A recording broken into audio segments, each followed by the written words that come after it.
Namaskar and welcome viewers. You are with me, Surbhi Unyal, and I teach philosophy at Hansraj College, University of Delhi. In today's lecture, we are going to start with a series on aesthetics. Here we are going to discuss what does aesthetics means, why is it considered a different branch in philosophy, and what are the subject matters of aesthetics. So aesthetics, it refers to the branch of philosophy that explores the nature of art, beauty and taste.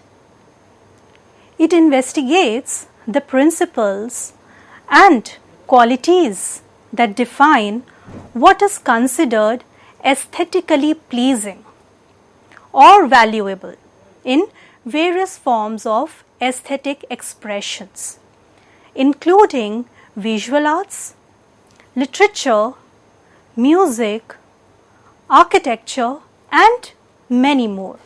So basically, what aesthetic does is that it tries to investigate those principles and the qualities which would define something to be aesthetically pleasing, fine, or aesthetically valuable. And those expressions can include those visual arts, literature, music, architecture, dance, drama, and many more. While this term aesthetics, it has Greek roots. So it really means the realm of sense perception.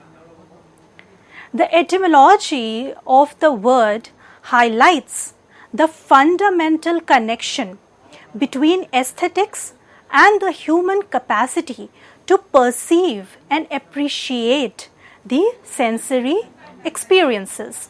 So basically, if you look at this term aesthetic, you can see that it has come from the Greek word which means the realm of sense perception.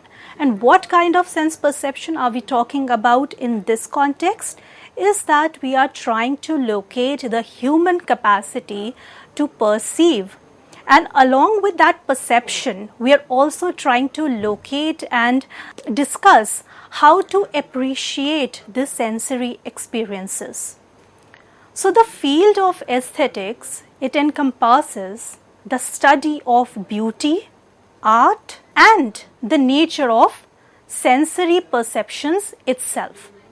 So along with studying beauty and art, it also focuses upon the nature of sensory perception itself, and that's where the term aesthetics has come from. So it explores the ways in which humans engage with their surroundings and how they respond to the sensory encounters. Okay, and they could be visual, auditory, or other forms of perceptual channels. So aesthetics seeks to understand the principles, theories, and the philosophical frameworks that underpin our understanding and evaluation of the sensory world. Fine, so what we are doing, we are trying to understand. Also, along with that understanding, we are also trying to evaluate the sensory world, because through sense perceptions, we are able to see the sensory world, and then we are trying to evaluate that how does that world appears to us, and in doing that we try to appreciate the sensory world based on its qualities. So by delving into the etymology of aesthetics, we gain insight into its original intention, okay, which I was just mentioning, that the intention here basically is to examine, is to evaluate how we apprehend and how we make meaning out of our sensory experiences. So if we are looking at a beautiful scenery, or if we are looking at a breathtaking setting sun, so how do we make sense? How do we apprehend that? How are we receiving it? Okay, what kind of emotions or what kind of feelings are generating in us when we are looking at these things? Or it could be the artwork which are being created by human beings. So that's where the intention of the etymology of the term aesthetics comes in, where we're trying to examine, where we are trying to evaluate, where we are trying to understand how to apprehend and how to make meaning out of our sensory experiences. Now it recognizes that our encounters with the world are not merely passive, but involve active engagement and interpretation. Fine, so it's not just passively that we are receiving something or passively that we are encountering the sensory world. In fact, there is an active engagement here. What kind of active engagement are we talking about? The active engagement itself means examining and evaluating or interpreting what we are seeing or what we are hearing through our various perceptual modes or mediums.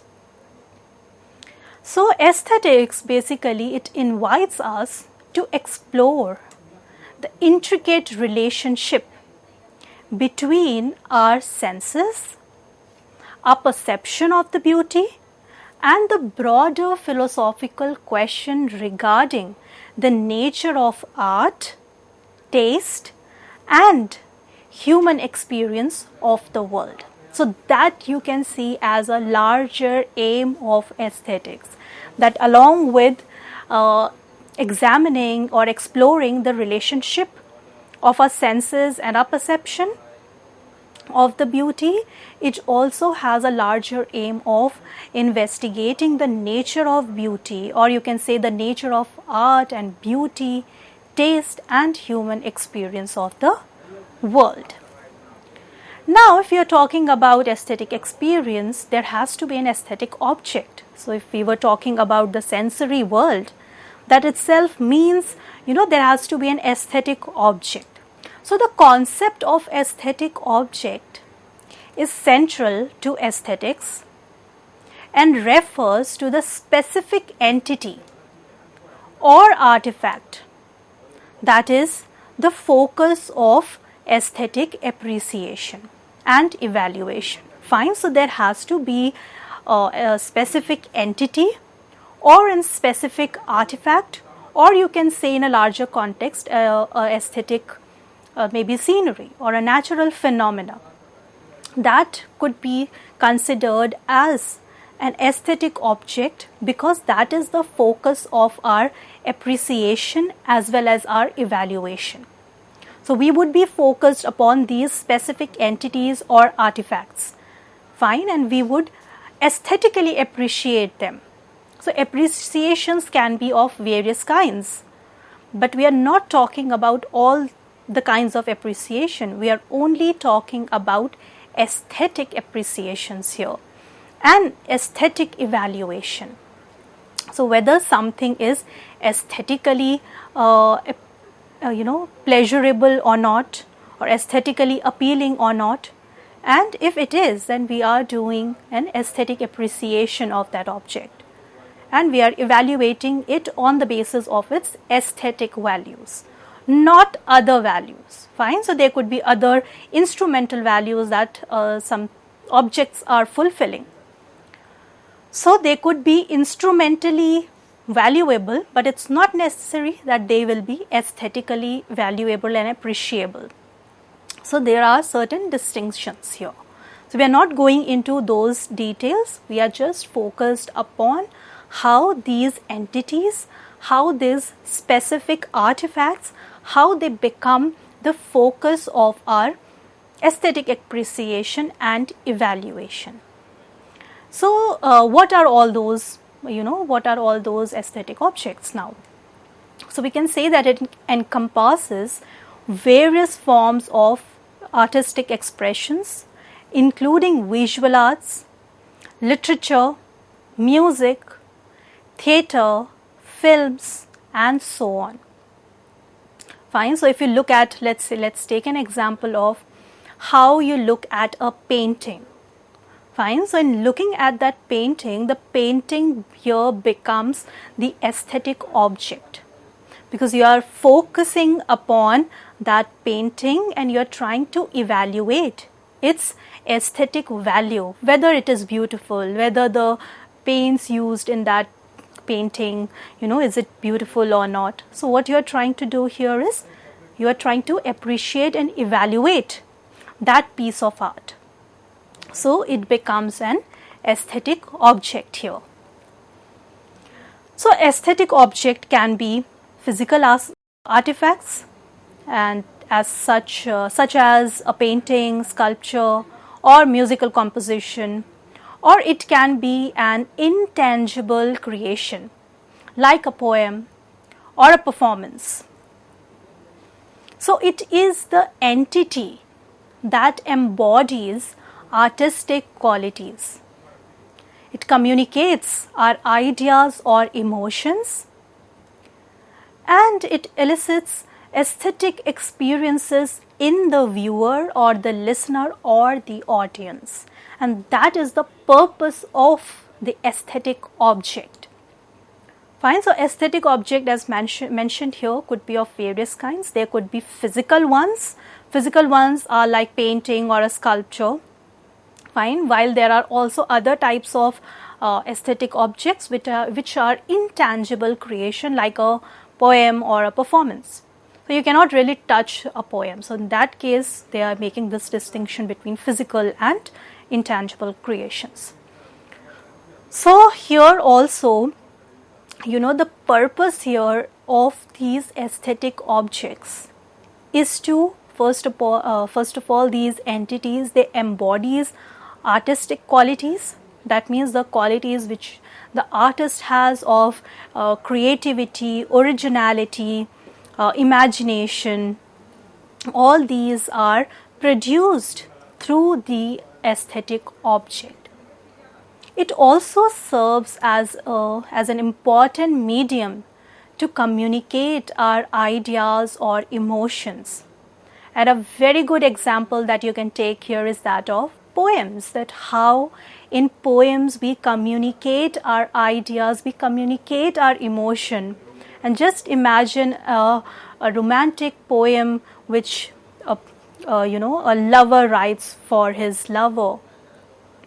So, there you can see that how emotions are being conveyed through the use of words, and how beautifully, with the help of imaginary relations and comparisons, how the poet tries to convey his or her emotion for the lover.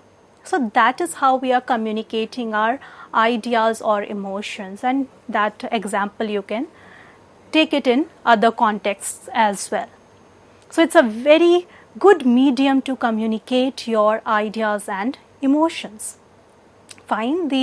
Then the purpose that it also serves is that it is also giving an aesthetic experiences in the viewers, fine, or the listeners or the audience.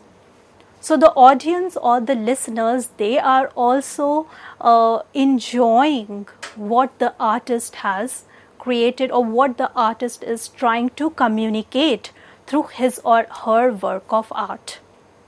Fine. So, here there is, in a way you can say that it's not just that the artist has created the work of art and that's where it ends. No, in fact, when an artist creates the work of art, it is being viewed, it is being experienced by the viewers, who also try to empathize with the artist and try to understand his work of art by putting themselves into the shoes of the artist, and that's how the artist and the viewer are both able to enjoy that work of art. And this aesthetic object serves as a link between the artist and the audience or the viewer or the listeners or the observers, fine, who will be able to experience and learn or know what the artist is trying to convey with the help of these aesthetic objects. Now, one key aspect of aesthetic object is its capacity to evoke aesthetic responses and engage the senses, imagination, and emotions of the observer or the participant. It possesses qualities or attributes that contribute to its aesthetic value and impact, such as beauty, harmony, creativity, originality, skillful craftsmanship, and meaningful content. This was precisely what I was talking about, that this is the main function or the key aspect of aesthetic object, that it has this capacity to evoke the aesthetic responses in the audience or in the observer. Fine, so what the artist is trying to convey will reach to the observer through this aesthetic object. And therefore, this aesthetic object will evoke the aesthetic responses. And how? By by engaging the senses, or by evoking their sense of imagination, or maybe touching upon their emotions. Fine, and that's why you might have realized that when you watch a drama or when you listen to a song, or if you're watching a movie, why do you cry in emotional scenes? It is because the artist was successful in creating or in evoking this aesthetic responses in the audience. So your emotions, they also get evoked. Okay, and you become in a way one with the characters that are being played in that drama or that movie. Fine, so in that process, this aesthetic object, it will evoke or it will arise these sense of imaginations or emotions in the observer and the participant. And that is the reason why people cry or feel emotional when they watch an emotional movie or a drama, even though they know that it's not real, but even then they become too emotional. Fine, because here the artist was successful in taking your imagination or in making you imagine those scenarios. Therefore, it possesses these qualities, fine, these attributes of beauty, of creativity, of originality, or the meaningful content that is being portrayed.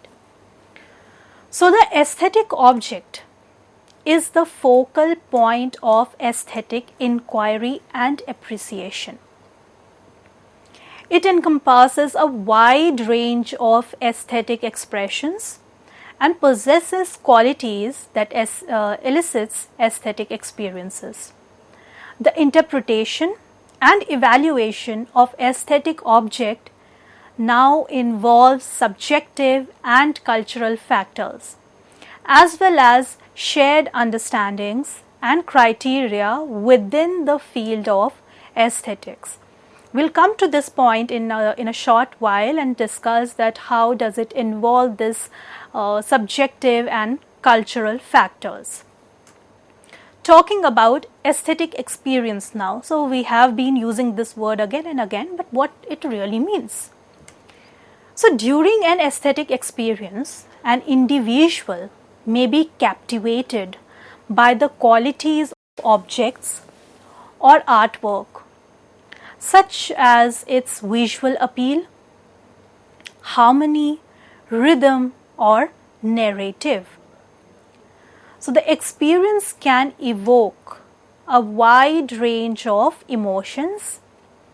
These emotions could be that of joy, of awe, of inspiration, contemplation, or even a sense of transcendence. Fine, so it can also stimulate intellectual engagements, inviting the viewers or the participant to reflect on the meaning, symbolism, or cultural context of the work, artwork, or the work of art. So it's not just, the aim of aesthetic experience is not just to evoke these emotions of joy, of awe, of inspiration, or maybe a sense of transcendence. In fact, it also has a role to play in stimulating the intellectual engagement with the viewers. So sometimes these work of art make you think deeper about the society, about your own life, about various aspects of things around you. And that's where it tries to, it makes you reflect on the meaning and the cultural context of that artwork. So, aesthetic experiences are not limited to the realm of art, but can also arise from encounters with nature, architecture, everyday objects, or even moments of human interaction. For example, watching a breathtaking sunset, or walking through a beautifully designed space, or listening to a captivating musical performance. They all can evoke aesthetic experience. So it's not just the man-made work of art which are going to evoke the aesthetic experiences. In fact, the encounters with the nature or from your everyday life objects can also evoke aesthetic experiences in you. So these experiences often involve a heightened state of awareness and focus, where the individual become fully immersed and absorbed in the sensory and conceptual aspects of the encounter.